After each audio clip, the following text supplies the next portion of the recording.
And now here's our first story called 15,000 Coughs. In late April 2013, 38-year-old Alejandra Soto was in her kitchen loading up a tray with Gatorade, a bowl of soup, a package of throat lozenges, and an inhaler. Upstairs, she could hear her 11-year-old daughter, Maggie, coughing in her bedroom. Her cough sounded bad, but it was a vast improvement compared to the past few days. Maggie had come down with a severe case of bronchitis, a condition that develops when the airway to the lungs becomes inflamed, causing a persistent cough. Alejandra had taken the week off from her demanding office job to take care of her daughter. She knew there'd be an avalanche of emails waiting for her when she got back to work, but her daughter's health came first, and she did not want to take any chances. Back when Maggie was a baby, she developed a severe case of pneumonia and almost died. Ever since, Alejandra had been incredibly cautious anytime Maggie developed any kind of respiratory illness.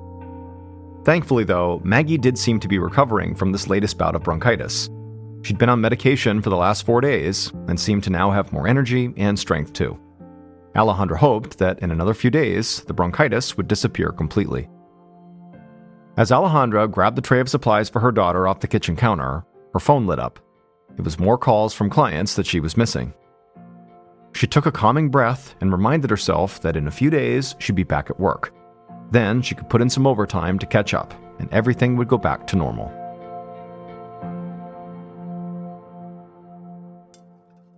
A few weeks later, in mid-May, Alejandra was setting the kitchen table for dinner while Maggie sat at the far end doing her homework. And at some point, Maggie just started coughing, and she was coughing so hard that her face turned beet red. Instinctively, Maggie reached for her inhaler, which she had been prescribed back in April for her bronchitis, and she breathed in the medication. And right away, her cough quieted down, and so she went back to work. But just minutes later, Maggie started coughing again.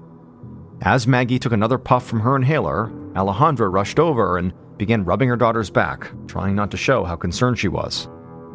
2 weeks earlier, Alejandra had thought Maggie was getting better, and so she sent her to school. However, just a few days ago, Maggie had developed this dry cough. Now, Maggie had said she felt fine, but she was actually coughing more now than she had been before. Alejandra had taken her to the doctor's office for an exam, but the pediatrician just said to keep using her inhaler. The cough would clear up with time. Except now it seemed like Maggie's cough was only getting worse. And so Alejandra sat down next to her daughter at the table and told her that it might be time for another doctor's visit. She'd see if the pediatrician could squeeze them in tomorrow, and then maybe afterwards they could grab some ice cream. Maggie said she liked the sound of that, and then she got up to help her mother bring dinner to the table. The following day, Alejandra sat in the pediatrician's office, ignoring the constant buzz of emails on her phone, while the doctor examined Maggie. He listened to her lungs with a stethoscope and told Maggie to breathe in deeply, and as she did, she exploded into a coughing fit. The pediatrician was sure that Maggie's bronchitis had cleared up. He told Alejandra that her daughter could be having some kind of allergic reaction, like hay fever, and so she wanted Alejandra to try over-the-counter allergy medications and see if maybe that alleviated the cough. On the way home, the mother and daughter grabbed some allergy medication from the pharmacy, along with some ice cream cones from the ice cream shop, as promised. Maggie took the allergy meds with some water in between licks of her cone, and within a few minutes, her cough seemed to be getting a bit better. Alejandra hoped that maybe now this would be the end of her coughing fits, and by tomorrow morning, they could go back to their usual routines.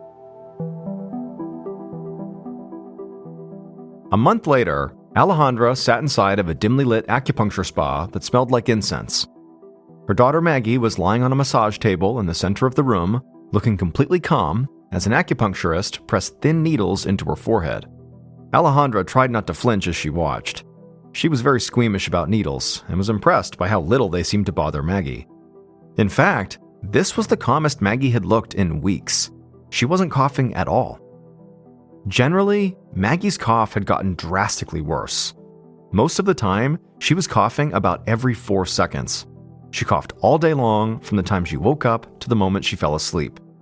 Somehow, Maggie could sleep through the night without coughing, but the rest of the time, she coughed incessantly. Maggie also said that her nose, throat, and stomach all hurt, which only made sense to Alejandra.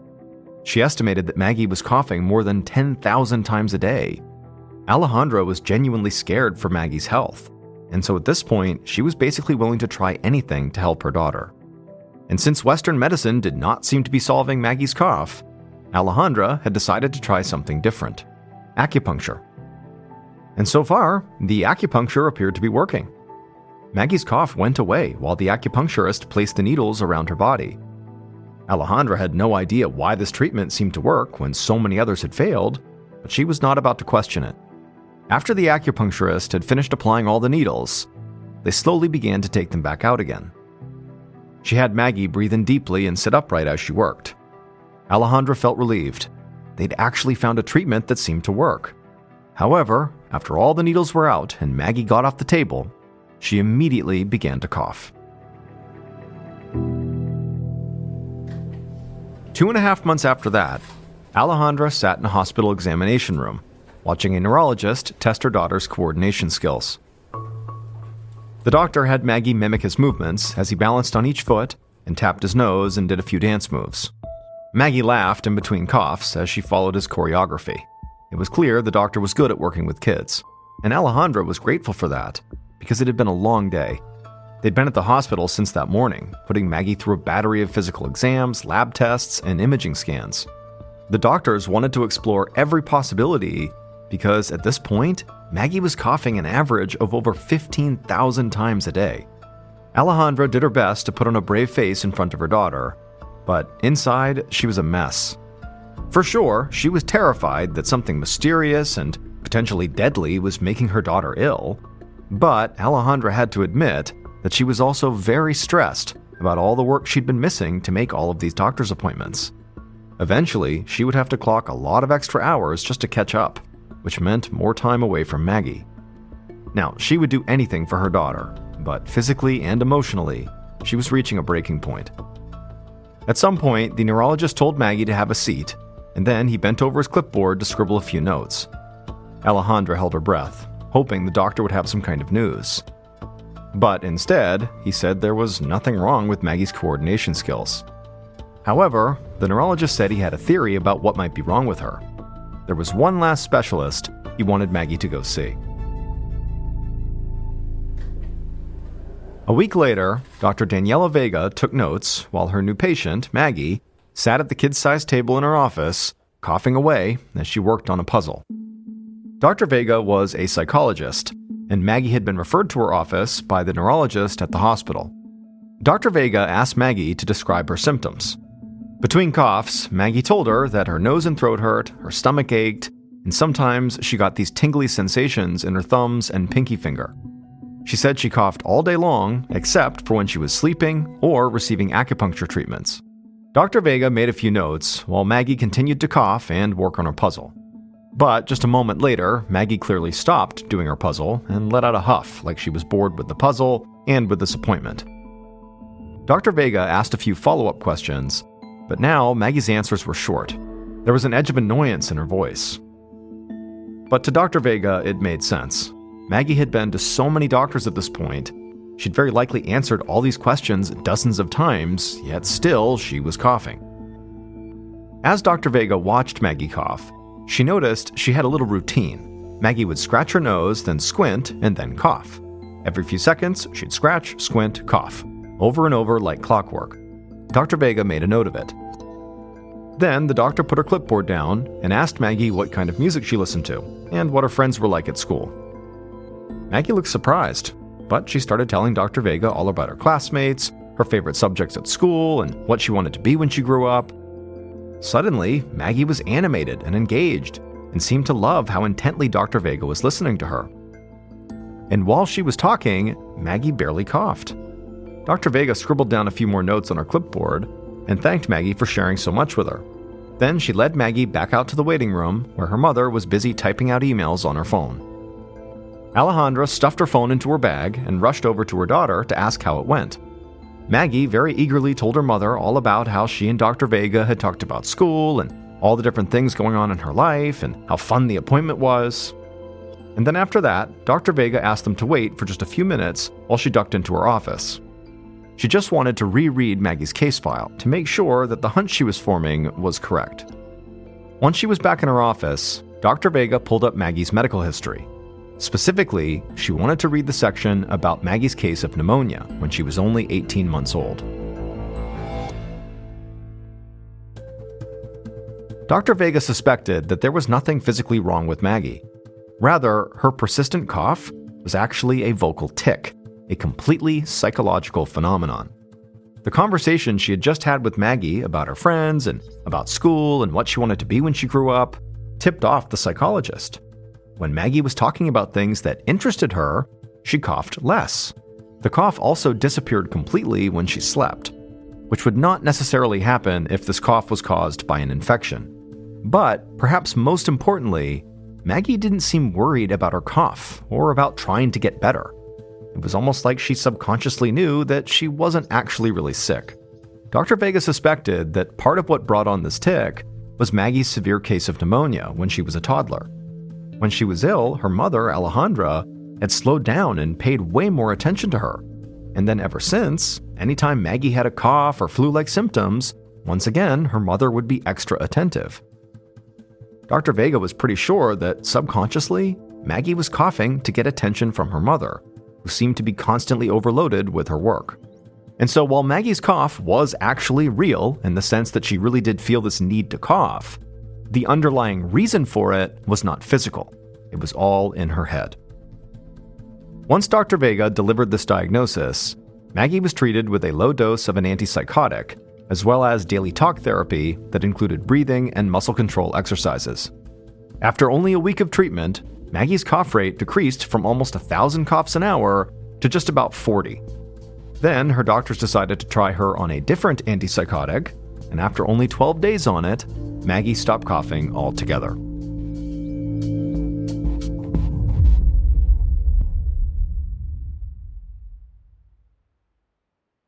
And now here's our second story called The Putrid Smell. In August 1986, on the first day of first grade, 6-year-old Eloise Taylor walked into her brand new elementary school. She felt excited to be around all these people her own age. She'd been looking forward to meeting her classmates all summer and couldn't wait to make friends. She got in line with all the other kids in her class and followed her new teacher, Miss Brody, down the hall to their classroom. Miss Brody gave Eloise the desk right at the front of the room, and Eloise was determined to be her best student. She began unpacking her school supplies, then sat at her desk and turned around to say hello to the girl right behind her. But when she did, that girl just wrinkled her nose and made a face, like Eloise had done something wrong. She turned her back to Eloise and started whispering to other classmates. Eloise was confused, but she didn't have time to dwell on it, because Miss Brody called for attention and began passing out a worksheet. First day of school had officially begun. Eloise listened intently as Miss Brody began her lesson, and she figured Miss Brody must have noticed how well she was paying attention, because during the lesson, Miss Brody kept pausing to look over at Eloise. Eloise sat up a little straighter, confident she was making a great first impression. And so she wasn't surprised when Miss Brody tapped her on the shoulder right after lunch and asked her to join her in the hallway. She figured she was going to tell her what a good job she was doing. But once they were in the hallway, Miss Brody crouched down and asked her if she had taken a bath the night before. Eloise was confused, but nodded and said yes. Miss Brody just pursed her lips, like she wasn't sure if Eloise was actually telling her the truth. She asked Eloise a few more questions about her hygiene, like if she bathed every night, how many times a day she brushed her teeth, that sort of thing. Eloise did her best to answer, feeling more and more like she was in trouble for something, except she couldn't understand what she'd done wrong. As soon as they went back into the classroom, Miss Brody announced that they were all going to move desks. She'd made a new seating chart during lunch. Eloise dutifully emptied out her desk and waited as Miss Brody gave out the new seating assignments. She called Eloise last, and she put her all the way in the back corner of the classroom, right by an open window. Eloise felt like the whole class was staring at her as she shoved her books into her new desk. As soon as she sat down, the kid right in front of her began inching his desk forward, like he was trying to put space between them. Eloise didn't understand why nobody in her class wanted to be near her, so for the rest of the day, she just kept to herself.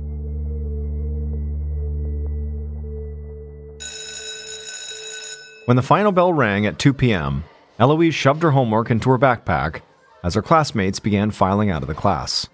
Some of the boys passed by her desk on their way out the door, and each one of them whispered "fish" as they walked by. Eloise didn't really know what they meant, but her face still went red hot. She tried to linger behind the rest of the class as they all walked to the parking lot to wait for their parents. But one of the girls turned around and told Eloise out loud that she smelled like manure.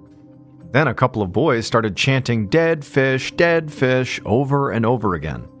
Eloise immediately burst into tears. Luckily, she saw her dad's car right at the front of the pickup line, and so she sprinted right over to it. She climbed into the passenger seat and told her dad what happened, that her new classmates hated her. Her dad let out a long, apologetic sigh, almost like he'd been expecting this. Then he told Eloise that for some reason, ever since she was little, she would occasionally start smelling like fish. Her doctors had no idea why this was happening. It was just something she was born with. Eloise was stunned. She wanted to know why her parents had never told her about this. But her dad didn't have a good answer. He just said that they didn't want her to worry about it before it became a problem. Eloise was quiet for the rest of the ride home. She couldn't smell this fish odor herself. But clearly, it was strong enough to stink up her entire classroom. And now she had no idea how she was going to go back to school and face the same ridicule every day.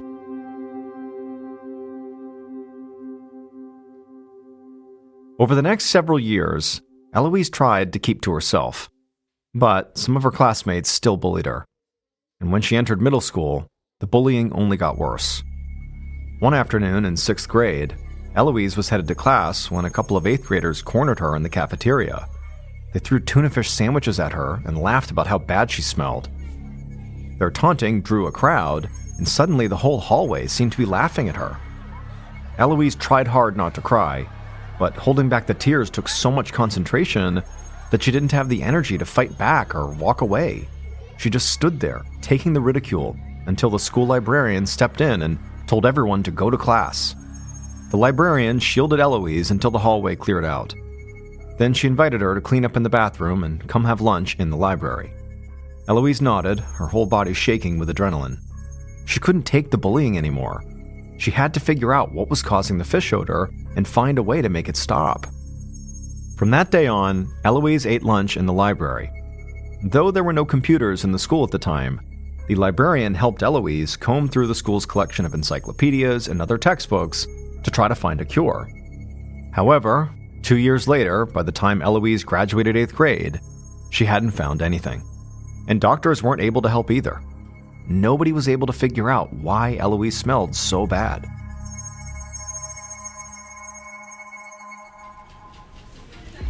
Eight years later, around 2003, Eloise sat down at her workstation at the local bank.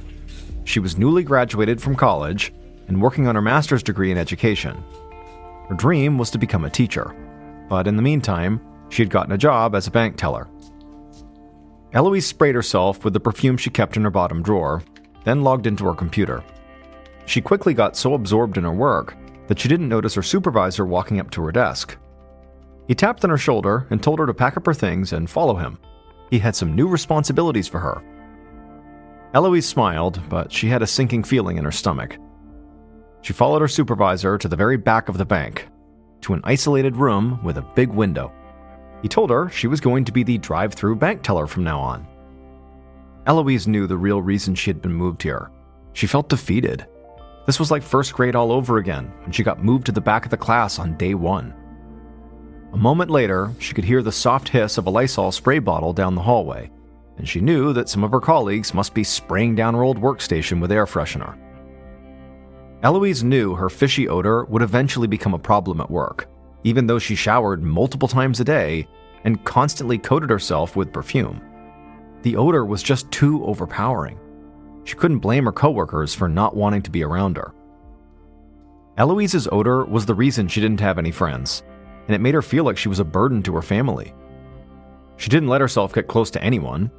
She'd tried dating someone recently who promised he was okay with her smell, but she worried that he'd eventually get sick of it, so she actually ended things before he could.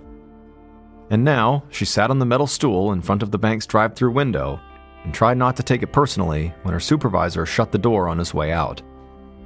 She knew there was no escaping her odor, but she was beginning to realize what that truly meant for the rest of her life. If she didn't find a way to mask it or control it, this would be her future. Complete isolation as she watched the world pass her by.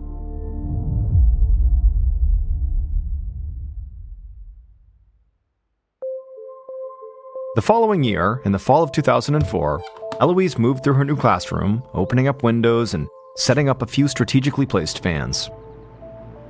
A few months earlier, Eloise had finally finished her master's in education and got a job teaching middle school. She hoped that, as a teacher, she could make life better for any kids who faced bullying, like she had all through school. She was still nervous about her odor, but she had a plan. If the windows stayed open, and she could keep air blowing at her, nobody would notice the fish smell. This would work, she thought. It had to. Soon, her class filed in, and she began with the day's lesson. She kept checking over her shoulder, but nobody was making a face or sniffing the air. Everyone was bent over their desks, hard at work. She couldn't help but feel excited. It was working. Nobody could smell her. The following morning, Eloise doused herself in perfume, then got to school early to spray the classroom with air freshener and turn on the fans. And that day, once again, nobody mentioned a fish smell. By the time the lunch bell rang, she was overjoyed. Finally, after more than 2 decades of dealing with her odor, she'd found a way to mask it. Once Eloise's classroom had cleared out, she walked around with the Lysol can again, and then headed over to the teacher's lounge. It was just across the hall from the cafeteria, so the teachers could usually hear their students talking while they waited in line for lunch. Eloise sat down at a table near the door and began to unpack her lunch bag, and as she did, she heard a few students talking about their summer breaks and their new classmates. Then, she heard a student say he had the new teacher, Miss Fishy. The students around him laughed and said they knew exactly what he was talking about. That afternoon, Eloise couldn't focus on her lesson. She kept stumbling over her words or forgetting what she was writing on the chalkboard. All she could think about was whether she was filling the classroom with that pungent, reeking smell. Every noise a student made felt like a stifled laugh at her expense. She was so stressed out that when she finally got into her car after school, she just broke down and cried. Over the years, Eloise had seen countless specialists about her condition, and she'd continued to do her own research, even while she was studying all the time for her master's degree. But nothing helped. She felt trapped and utterly defeated. She'd spent most of her childhood crying on the way home from school, and now it appeared like she might spend the rest of her career the same way too. For the rest of the week, Eloise was so preoccupied by her smell that she could barely teach. Then it got even worse on Friday when her fish odor stank up the entire auditorium during a school assembly. She was a laughingstock and was so discouraged that she just couldn't continue like this. Before she left school on Friday afternoon, she headed to the principal's office and resigned.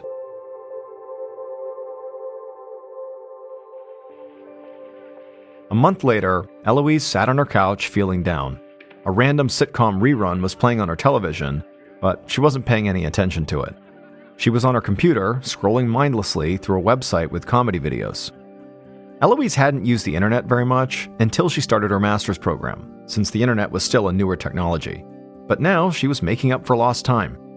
Lately, she would spend hours on different comedy sites, trying to distract herself from what a freak she felt like. For the past few weeks, Eloise had been thinking more and more about suicide. She had no friends, she didn't feel like she had a future. She couldn't even bring herself to look for another job. She was at rock bottom. She clicked on another comedy video, wishing she were tired enough to go to sleep. And that's when she saw an advertisement at the bottom of a webpage for a site called Ask Jeeves, which was one of the leading search engines in the early days of the internet. You could ask a digital butler named Jeeves any question, and he would comb the internet for answers. Eloise was intrigued. She clicked on the banner and then typed into the search bar, "fishy body odor." After hitting return, she didn't expect much. But then, a couple of links began popping up. Eloise bolted upright as she clicked on the top result. It brought her to a website that described an extremely rare condition called trimethylamminuria, or TMAU for short, although apparently it was more commonly known as fish odor syndrome. It's a metabolic disorder where the body can't break down a smelly chemical called trimethylamine. The body produces the chemical when a person eats certain foods like bread, beans, eggs, and of course fish. And because people like Eloise can't break down this chemical, it builds up in their system and seeps into their lungs, saliva, sweat, and other bodily fluids, causing a pungent smell that comes from inside. When Eloise discovered this, there were only 600 documented cases of the syndrome in the entire world, and so Eloise became number 601. After some more searching, Eloise found an online community of people living with this rare condition. They helped her learn how to manage her odor by changing her diet and taking daily supplements like chlorophyll, which may help reduce inflammation in the body. Eloise also met a doctor who understood fish odor syndrome, and they helped her find the best perfumes and deodorants to help mask the smell. And surprisingly, these steps she was taking as a result of this community worked. People stopped making fun of Eloise, and slowly she became confident enough to have friends and go out socially. After nearly 30 years of struggling with this putrid smell, Eloise found a way to lead a mostly normal life. She ultimately went back to teaching, determined to create a special curriculum for students who were different in any way, to make sure that nobody suffered the same kind of ridicule that she did. On the afternoon of Saturday, September 6, 1997, 19-year-old Brooke Baker typed furiously on a computer in the journalism department at Vincennes University in the small college town of Vincennes, Indiana. Brooke looked at the words on the screen and she felt a rush of excitement. Writing was her favorite pastime. She was a journalist and editor for the university newspaper, but this felt different because Brooke was writing the most important story she'd ever worked on.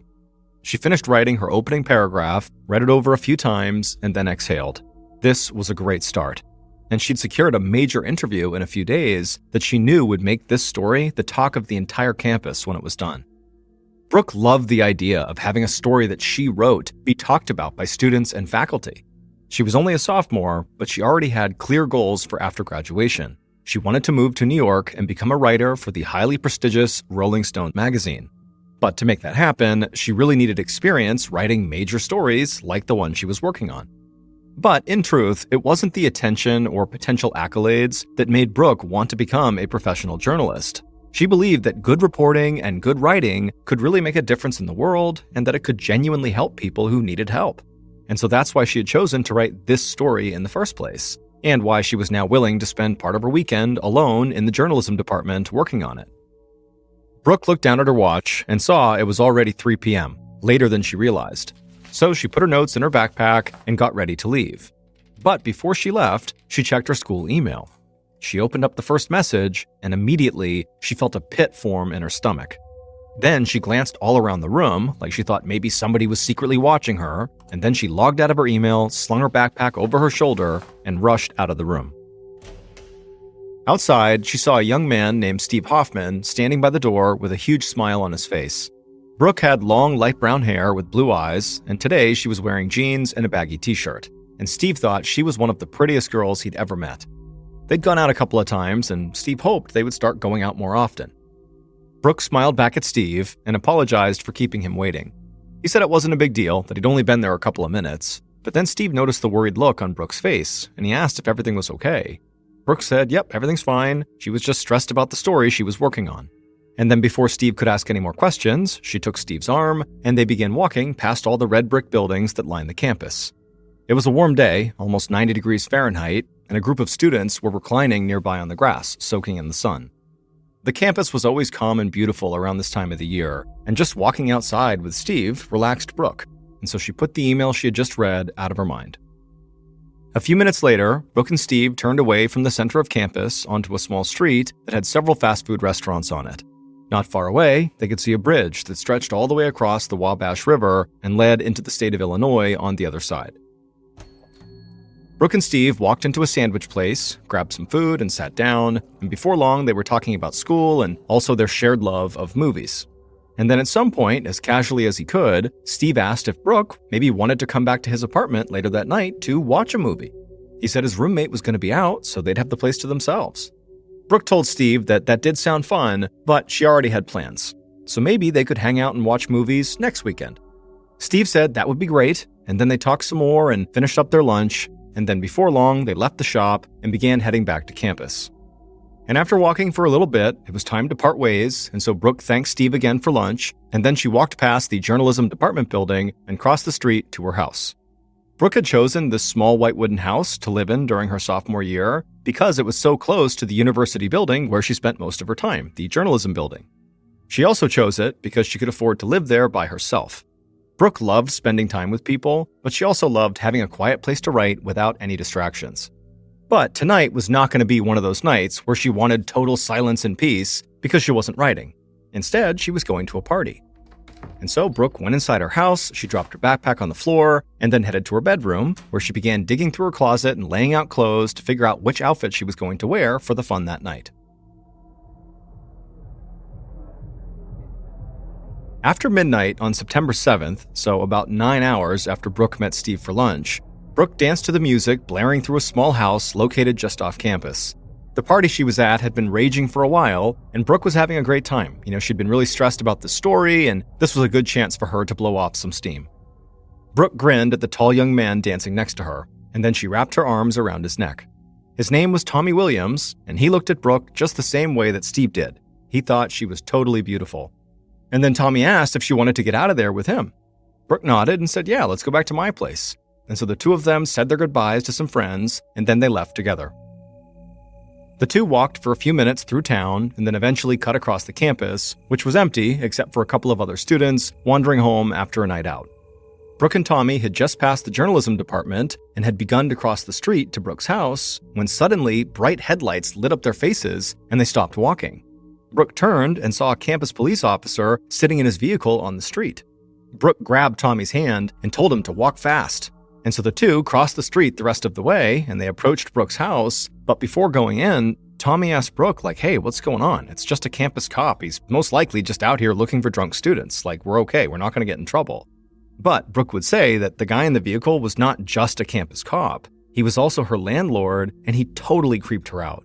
She told Tommy that she'd caught her landlord a few times watching her through her window. And not long ago, she had gotten out of the shower one time and walked out of the bathroom wearing nothing but a towel, and he was just standing there in her apartment. She had screamed at him and asked, "What are you doing here?" And he said he'd just come to spray the house for bugs. He said it was his right to come in whenever he needed because he was the landlord. Tommy couldn't believe it and said that was totally insane. And he told Brooke that she really should go tell the police, the actual city police, not the campus cops, because this guy sounded legitimately dangerous. Brooke nodded, but said she really just didn't want to talk about it, at least not right then. And so she grabbed her keys out of her purse, but before she could unlock her door, behind them, both she and Tommy heard the sound of another car coming down the road and slowing down basically right behind them, out on the road. But when Brooke and Tommy turned around, the car sped off.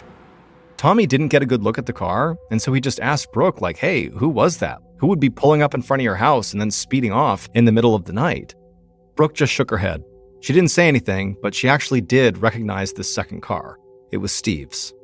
Brooke secretly wondered if maybe Steve had just been waiting by her house on the off chance she might want to go hang out. Or if maybe he had been following her since they ate lunch together that afternoon. And so between the email she got before she left the journalism department, the campus cop parked in front of her house, and now Steve driving and lurking around her house, it had been a really weird day. But still, Brooke was having a good time with Tommy, and she didn't want any of that other stuff to ruin her night. So she opened the door and led Tommy inside.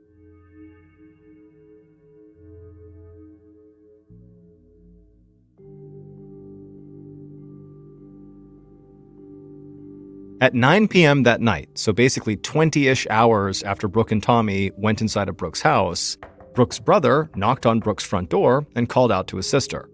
The siblings were supposed to have gotten together that afternoon, but Brooke hadn't been home when he came by. Back in 1997, cell phones were not nearly as prominent as they are now, and Brooke and her brother didn't have them. And so Brooke's brother had tried calling her home, her landline phone, a few times throughout the day, but she hadn't answered. And so now he had just come by her house to make sure she was okay.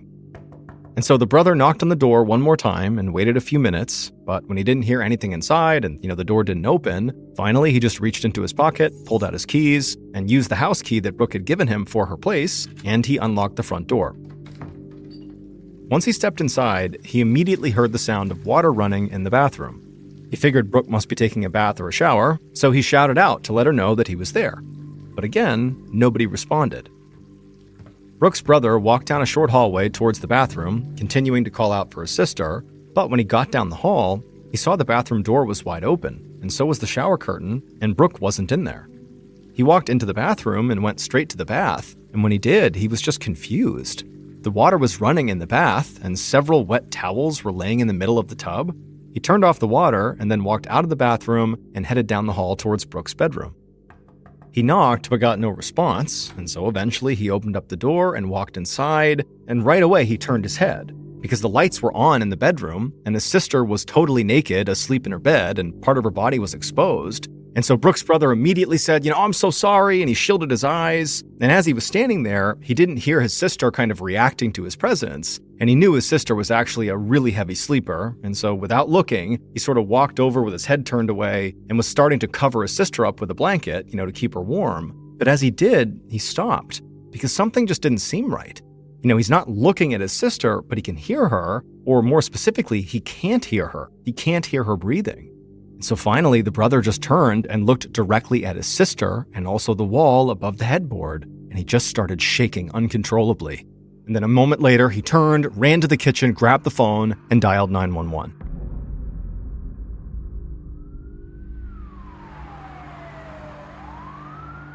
A few minutes later, Detective Greg Winkler of the Indiana State Police pulled up to Brooke's white wooden house and parked several feet away from the ambulance that was already out front. The town of Vincennes had a really small police department, and so anytime there was a violent crime in the town, the state police were called.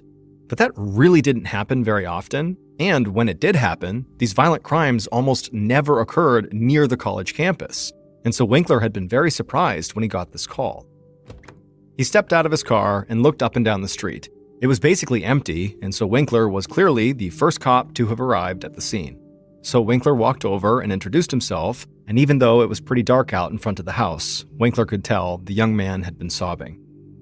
Winkler eventually asked Brooke's brother if he could please explain what had happened. Brooke's brother told the detective that he and his sister were going to meet up that day, but he hadn't been able to get in touch with her, and so that's why he came by her house. Then he told Winkler about how he let himself in with his own key, and then also what he had seen in the bathroom and, of course, in the bedroom. Detective Winkler thanked him and asked him to please keep waiting outside. Then Winkler walked into the house and found paramedics standing by Brooke's bedroom door. They informed him that the young woman had been dead when they arrived. Winkler nodded and walked into the bedroom. He saw Brooke's body laying on the bed, and right away he lowered his head. He was an experienced homicide detective, but that did not make a scene like this any easier to deal with. Winkler could see immediately that there was blood spatter on the wall behind the bed. He got closer to the body, and he saw multiple wounds on Brooke's neck and chest. There was also blood on the sheets, as if she had suffered wounds on her back as well. Then Winkler noticed the bruising on her inner thighs. The detective would have to wait for the forensics team to arrive, but so far, to him, based on what he was seeing, this looked like a violent murder that had followed a sexual assault. Winkler felt angry. The victim was basically still a kid. One look at the pictures and decorations in her room made that obvious. He walked into the hall, ready to search the rest of the house, but he saw that several local police and state forensics officers had just arrived. One of the Vincennes PD officers was Detective Bob Dunham. The two men greeted each other. They had worked together before. And Winkler turned around and led Dunham into Brooke's room. Dunham looked at the body and the bloodstains on the wall. He had the same thought and felt the same anger as Winkler.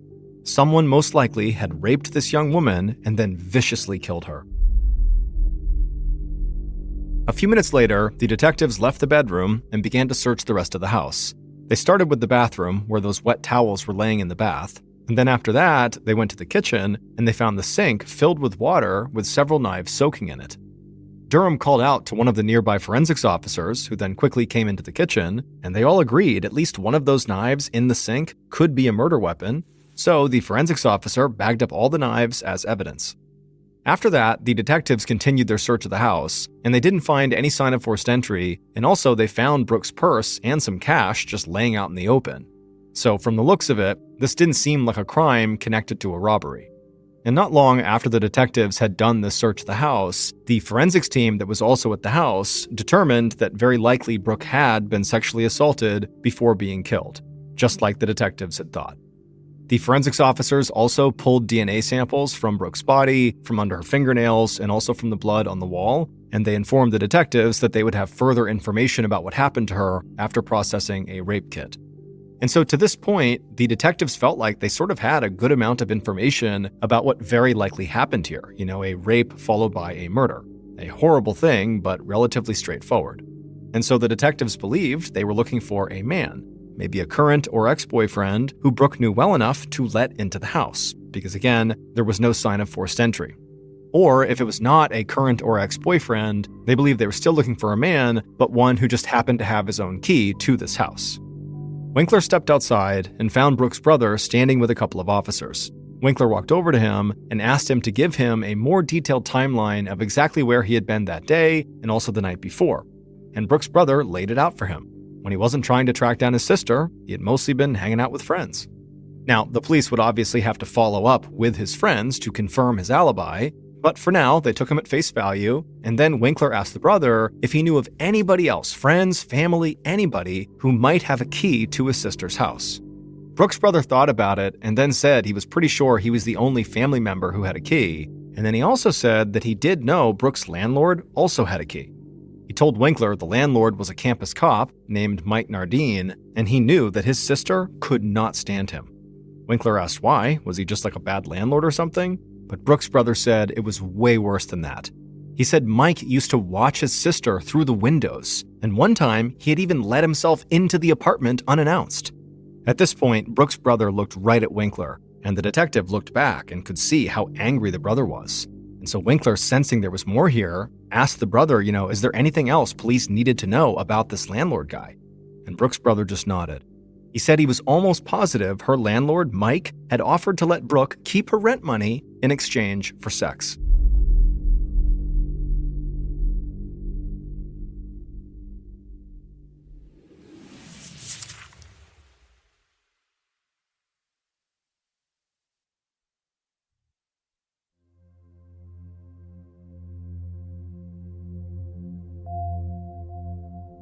A couple of days later, Detective Winkler and Dunham met with Mike Nardine, the landlord. Brooke's autopsy report suggested that she had been murdered late at night on September 6th or in the early morning hours of September 7th, and the detectives had learned that Mike, the landlord, was working on campus around that exact time and not far from Brooke's house. Mike walked into the small interview room at the Vincennes Police Department and sat down across from the two detectives, and right away the detectives could tell Mike was angry. He made it very clear that he did not understand why they would drag a fellow officer in for this kind of interrogation. But Winkler and Dunham assured Mike they were just trying to get a clear picture of what had happened. This didn't seem to make Mike any happier, but he did answer the detectives' questions about his relationship with Brooke. He told them that he was her landlord and that they would talk from time to time when he was doing work on her house or collecting the rent. When there was a pause in the conversation, Winkler just asked Mike straight out if he had ever spied on Brooke when she was in her house, or if he had ever told Brooke she could exchange sex for rent. Mike glared at the two detectives. He said none of that happened, and if he ever showed up at the house unannounced, it was just to do work that had to get done. That was it. At this, Dunham spoke up, and he told Mike, okay, that all makes sense, and then Dunham asked if Mike would submit to a polygraph test and also provide a DNA sample. After all, if Mike was telling the truth, DNA and a polygraph were the easiest ways to prove that. Mike continued to just glare at the two detectives, but he agreed to both requests. And so Dunham and Winkler excused themselves and walked out of the room, and they quickly arranged for the polygraph test and also sent an officer into the room to swab Mike's cheek for the DNA sample. And a little while later that day, after Mike had taken the polygraph, the detectives thanked him for coming in and told him they would follow up if they needed to. Mike just shook his head and walked out of the room. Once he was gone, Winkler and Dunham joined the polygraph examiner, and the examiner reviewed Mike's test right in front of them, and he told the detectives that the results were inconclusive, which meant there was definitely a chance that Mike had lied on several questions, namely about his relationship with Brooke. Investigators knew it was going to take some time to get the test results back for Mike's DNA sample, as well as the DNA samples that were taken from the crime scene. So while they waited, they spent the next several days interviewing Brooke's friends and family to try to get as much information about the college sophomore as possible. And during these interviews, several people vouched for Brooke's brother's whereabouts on the night and early morning when his sister's murder had supposedly taken place. And so Winkler and Dunham did not consider him to be a primary suspect. But just about all of Brooke's friends told the detectives that there were two guys that Brooke had been seeing, Steve Hoffman and Tommy Williams, and she had hung out with both of them on the day before she was found dead. Winkler and Dunham brought Steve into the station first, and after he sat down, Steve kept fumbling with his hands and running his hands through his hair. It was obvious the kid was nervous. But the detectives didn't think that was very suspicious because, after all, he was young and he had just been thrown right into the middle of a murder investigation. Winkler spoke calmly to Steve. He said Steve was not in any trouble, but they needed him to be completely honest with them, even if whatever he had to say might be embarrassing or might make him feel like he was betraying Brooke's trust. Steve nodded and said he would tell them whatever they needed to know. So Winkler started by asking how long Steve and Brooke had been together. But right away, Steve said he and Brooke weren't really dating, they were just friends with benefits. They had started hanging out with each other recently, and they had had sex a few times, but Steve said he really liked Brooke, and he really hoped that their relationship would become more serious over time. Then Dunham asked point blank if Steve had slept with Brooke that past weekend, but Steve said no, he hadn't. He said he met Brooke for lunch on Saturday and asked if she wanted to meet up later that night at his place, but she said she already had plans. After a pause, Dunham leaned in and asked Steve if his lunch date with Brooke was actually the last time he had seen Brooke. And at this question, Steve sort of froze and began to stammer like he couldn't make a sentence, but then he finally said, after their lunch, he had just gone back to his apartment and his roommate, Brian Jones, could vouch for him. Dunham nodded and asked if he and his roommate Brian were both at the apartment the whole day. But Steve said that Brian had gone out later that night, so Steve at one point was at the apartment just by himself. And at this point, Dunham just said, okay, take a deep breath, and I want you to answer the original question. Was lunch the last time you saw Brooke? At this, Steve shook his head, and his face turned bright red like he was totally embarrassed. And he told the detectives that on the night after he and Brooke had gotten lunch together, he had driven to her house and actually parked his car nearby. He knew she had gone out that night, but he thought maybe when she got home, she might want to hang out with him. But around maybe 1 a.m. or so, he saw Brooke walk up to her door with another guy. And when he saw this, he felt this immediate rush of jealousy and anger, and for a second he drove right up in front of her house and then sped off down the street. Dunham and Winkler looked at each other as if they kind of knew that this was a big moment in the interview. And then Winkler turned back towards Steve and leaned in, and he asked if Steve had been angry enough about seeing this other guy to maybe go back to Brooke's house later to confront Brooke about the other guy. Maybe they got into a fight. Maybe things got out of control. At this point, Steve began to get visibly upset. He said he never went back to the house, he really liked Brooke, and he would never hurt her. He had just been stupid and jealous, and that was really it. The detectives let Steve collect himself, and then after a few moments, Dunham asked him if he would provide a DNA sample. And at this, Steve did not hesitate. He said he would do whatever they needed if it would help them find Brooke's killer. Later that week, Winkler and Dunham met with Tommy, the other guy that Brooke was seeing before she was killed, and the interview went pretty much the same way the interview with Steve had gone. Tommy said he and Brooke periodically went out together, and yes, they had slept with each other a few times, but they were not in a serious relationship. Tommy said he and Brooke had been at a party together that Saturday night, then they had gone to her house and they had had sex. He said he left not long afterwards, maybe sometime around 1:30 in the morning, and then he walked around campus for a while and eventually ended up going to his friend's apartment and crashing on his couch. Now, this part of Tommy's story did jump out at the detectives. Tommy could be telling the truth here, but there was a gap of time when nobody would have seen him, so he had no alibi. And that was more than enough time for him to murder Brooke, dump those towels in the bath, put the murder weapon in the sink, clean himself up, and then head to his friend's place. And so the detectives asked Tommy to submit a DNA sample, and he said he would. And then after Tommy had given that sample, the detectives told him that he could go, but that he needed to stay in town. A few weeks into the investigation, the DNA test results from the crime scene and also the results from the rape kit came in, and both provided a DNA sample that the crime lab believed belonged to Brooke's killer. But soon after that, DNA test results came in for Brooke's landlord Mike and from the two guys Brooke had been seeing, Steve and Tommy, but none of their DNA was a clear match to the samples taken from Brooke's body and the crime scene. Now, this did not necessarily mean that, now Mike, Steve, and Tommy are all innocent, but it did mean that police did not have the kind of scientific evidence that would hold up in court. So investigators didn't feel like they had enough to arrest any of their top 3 suspects. And these test results felt like a major setback for Winkler and Dunham. They had become convinced that one of the DNA samples they had secured would match the killers. And so now they had to totally refocus their investigation and start looking for potential leads that maybe they had overlooked. And, as is often the case when a terrible crime takes place in a small community, police began getting lots of pressure from local media, city leaders, and Brooks' friends and family to solve this case quickly.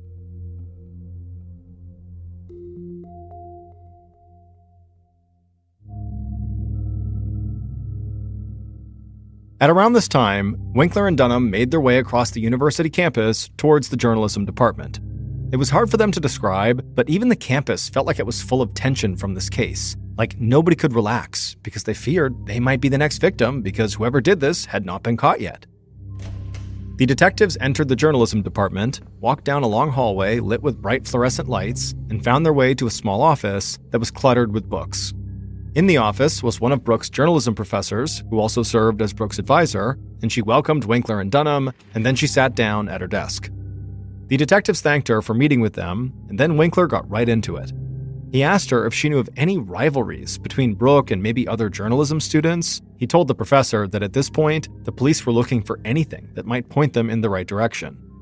Brooke's professor said nothing like that was going on, at least nothing that she was aware of. She said Brooke was very friendly and outgoing and was able to get along with pretty much everyone. She was even one of those rare students who didn't fall into a specific clique and who had friends from all different groups on campus. But then the professor stopped and lowered her voice, and with a very serious look, she told the detectives that actually there might be one group of students that the police should look into. The professor said right before Brooke was killed, she had been working on a story that was going to make a lot of people angry. She was covering an alleged rape that had taken place during a frat party right out on the steps in the front of the frat house. Brooke was set to interview the young woman who was accusing the fraternity brothers, but Brooke had died just days before that interview was going to happen. At this, Winkler and Dunham shot each other a look. This was not anything that Brooke's friends had mentioned. So the detectives got as much information about the story and the fraternity as they could. Then they thanked the professor again, left the campus, and then arranged to search Brooke's phone records and emails. And as they were conducting the search, they quickly discovered Brooke had been receiving threatening emails from members of this fraternity the entire time she'd been working on the story. And one of those emails simply read, "Write the story and you will die." This new lead initially gave a huge jolt to the investigation. Over the next few weeks, police tracked down the members of the fraternity who were directly connected to the story Brooke had been writing, and they secured DNA samples from 10 of these young men, and they interviewed a number of students who had actually been at the frat party in question. However, when the DNA test results came back from the frat brothers, none of them matched the killer's DNA sample. This left Detectives Winkler and Dunham almost at a complete loss. Lead after lead had fallen apart, and it was starting to look like maybe Brooke's killer just had no clear connection to her at all. Over the next several months, the detectives continued to search for new evidence and new leads, but nothing of use surfaced. And eventually, the Vincennes Police Department determined that they didn't have the resources to continue their full-time investigation. So Detective Dunham was pulled away to work on other cases. And then finally, after a year had gone by and still there was no more traction on the case, the Indiana State Police determined that Brooke's murder was now officially a cold case. On July 5th, 1999, almost 2 years after Brooke's murder, Detective Winkler sat at his desk looking over cases that had come in during the July 4th holiday. The phone rang and Winkler answered. Detective Dunham was on the other line, and he was talking so fast, Winkler almost couldn't understand him. But Dunham eventually slowed down and said he was at an apartment in town following up on a missing persons call, and Winkler needed to get there right now. And so Winkler, who trusted Dunham, he hung up, got in his car, and sped across town. Winkler found Dunham waiting for him outside the apartment complex, and then as soon as Winkler got out, Dunham quickly led him into the apartment and right to the bathroom. And Winkler almost could not believe what he was seeing. A pile of wet towels were right there in the middle of the tub, and Dunham told Winkler the bathwater had been running when police arrived at the scene. Then Dunham led Winkler to the kitchen, and the sink was filled with water, and knives were soaking in it. Next, they went to the bedroom, and Dunham showed Winkler the bloodstains on the wall. The crime scene looked almost identical to the scene at Brooks' house, except for one major difference. The Vincennes University sophomore who lived there, Erica Norman, was nowhere to be found. Investigators thought there was still a chance Erica was alive, and so they quickly coordinated with local and state police right across the Wabash River in Illinois, and they launched a 2-state search for her. But 15 days later, on July 20th, 1999, police would find Erica, but she was deceased. Her body was found abandoned in a field on the Illinois side of the river. Back in Indiana, Winkler and Dunham met with several of Erica's friends, and one of them told the detectives that the night Erica had gone missing, she had gone home to watch movies with a guy she knew from work. And when Erica's friend told them who this guy was, the detectives felt a rush of adrenaline, but they also felt a huge sense of regret. They recognized the name, and so now they were nearly certain who had killed both Erica Norman and Brooke Baker.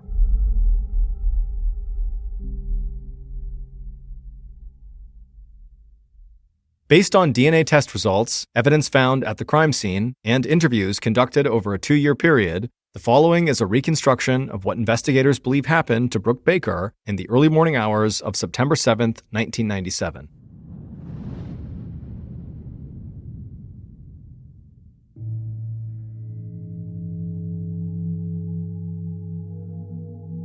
The killer sat on the couch next to Brooke. The pair was watching TV, but at some point, Brooke said she was tired and just wanted to go to bed. However, as Brooke began to get up to leave, the killer turned and grabbed her by the arm and pulled her in to kiss her. Brooke shied away and said she didn't want to do that, but the killer just jumped on top of her and then tried to take her clothes off. Immediately, Brooke tried to fight him off, and she slashed the killer's face with her fingernails, and the killer was so stunned by it, he kind of sat up for a second, at which point Brooke managed to jump up from underneath him off the couch, and she ran down the hall. But the killer just ran right after her. He caught up to her, grabbed her from behind, and shoved her into the nearest bedroom. He forced Brooke onto the bed, ripped off her clothes, and then sexually assaulted her. The whole time, Brooke tried to fight back, but she couldn't break free. And then at some point, the killer, who was on top of her, grabbed her by the throat and started choking her. Brooke coughed and wheezed and tried to get air, but the killer kept choking her tighter and tighter until Brooke began to lose consciousness. But the killer let go and climbed off the bed. Brooke was still breathing, but she could barely move. And so the killer ran out of the room, went to the kitchen, grabbed a knife in the sink, and then ran back to the bedroom. Brooke saw her killer rushing back into the room with the knife, and so she used the little strength she had left to turn over on her side and try to pull herself up and out of the bed, but the killer just leapt on top of her again, and he slammed the knife over and over and over again into Brooke's back, stabbing her a total of 11 times. As the killer did this, blood sprayed on the wall, the sheets, and the killer's hands and clothes, and when the killer was done, they climbed off of Brooke and rolled her onto her back. They weren't sure, but they thought Brooke was still breathing. So they raised the knife and stabbed her in the chest. Now, the killer was sure she was dead. The killer climbed off the bed and stood in the bedroom, breathing heavily and trying to collect their thoughts. Finally, they walked out and went to the bathroom. They put the knife down, grabbed a few towels, and tried to wipe the blood off themselves. Then they threw the towels into the tub and turned on the water. Then they picked up the murder weapon, the knife, and went to the kitchen. They filled the sink up with water and then dropped the knife in it to soak. Then the killer walked through the apartment, turned off the TV, then walked to the front door. They opened it up and locked the handle from the inside, and then poked their head out, kind of scanning the street. And when everything looked clear, the killer casually stepped outside, closing the now locked door behind them, and then they took off running across campus back to their apartment.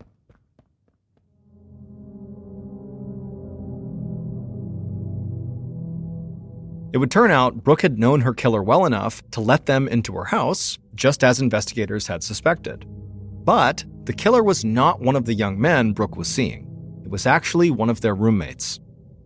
At the time of Brooke's murder, Brian Jones had lived with Steve, the guy who met Brooke for lunch and hoped to, at some point, have a more serious relationship with her. And so Brian had met Brooke a few times when she had come by the apartment to see Steve, and, they had gotten along well, because Brooke got along with basically everybody. But Brooke had no idea that in those sparse interactions she had with him, Brian had developed an obsession with her. And so on the night that Brooke would be murdered, Brian went out and just kept thinking about her. And when he showed up at her house later that night, he was determined to have sex with her, whether she wanted to or not. and when Brooke denied him, Brian raped and then murdered her. Brian's name had come up in Brooke's murder investigation, but only in passing. And after 2 years went by, it looked like he would get away with his horrific crime. But then Brian had become obsessed with Erica Norman, another Vincennes University sophomore who had light brown hair and light eyes. Brian knew Erica from work, and just like he had done with Brooke, he decided he was going to have sex with her no matter what.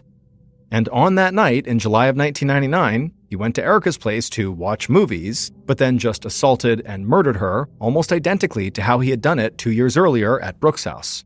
In fact, putting the towels in the bath and soaking the knife in the sink was something Brian had seen in a movie and imitated. But this time with Erica, he moved her body to a field across the border in Illinois, thinking that would help distance himself from the crime. But one of Erica's friends knew that Brian had gone to Erica's house on the night she disappeared. And so when Detectives Winkler and Dunham tracked Brian down, they convinced him to provide a DNA sample, and when the results came back, investigators finally got their match to Brooke's killer's DNA. Brian was found guilty of both murders and sentenced to life in prison plus 60 years without chance for parole. To honor Brooke's love of writing and her belief that journalists could change the world, the Indiana Collegiate Press Association established the Brooke Baker Indiana Collegiate Journalist of the Year Award, and it continues to inspire young journalists to use their work to help others.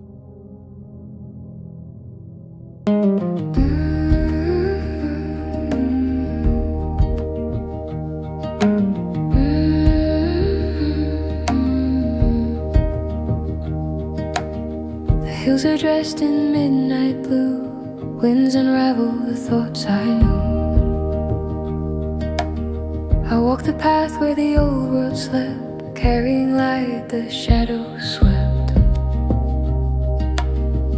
Every step hums a quiet hymn, guiding me past the edges dim. Though the night leans heavy on my frame, I hold a spark, no dark.